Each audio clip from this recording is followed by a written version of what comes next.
മുണ്ടക്കൈ ചുരൽമല ദുരന്ത ബാധിതരുടെ വായ്പ എഴുതിത്തള്ളൽ വിഷയത്തിൽ ഇടക്കാല ഉത്തരവിറക്കി ഹൈക്കോടതി ഡിവിഷൻ ബെഞ്ച്. കേന്ദ്ര സർക്കാരും ദേശീയ ദുരന്ത നിവാരണ അതോറിറ്റിയും വിവേചനാധികാരം വിനിയോഗിക്കണം. വായ്പ എഴുതിത്തള്ളാത്ത ബാങ്കുകളുടെ നടപടി ഹൃദയശൂന്യതയാണെന്നും കോടതി ചൂണ്ടിക്കാട്ടി. ബാങ്ക് വായ്പകൾ എഴുതിത്തള്ളില്ലെന്ന നിലപാട് ഇന്ന് കേസ് പരിഗണിച്ചപ്പോഴും കേന്ദ്ര സർക്കാർ ആവർത്തിച്ചു.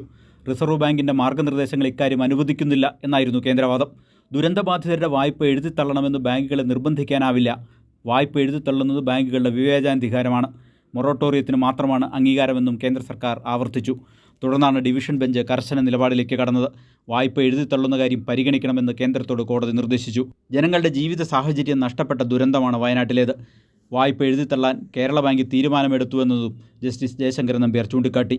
സമാന തീരുമാനമെടുക്കാൻ ഇടക്കാല ഉത്തരവിലൂടെ കേന്ദ്ര സർക്കാരിനോട് നിർദ്ദേശിക്കുമെന്ന് ഹൈക്കോടതി വ്യക്തമാക്കുകയായിരുന്നു.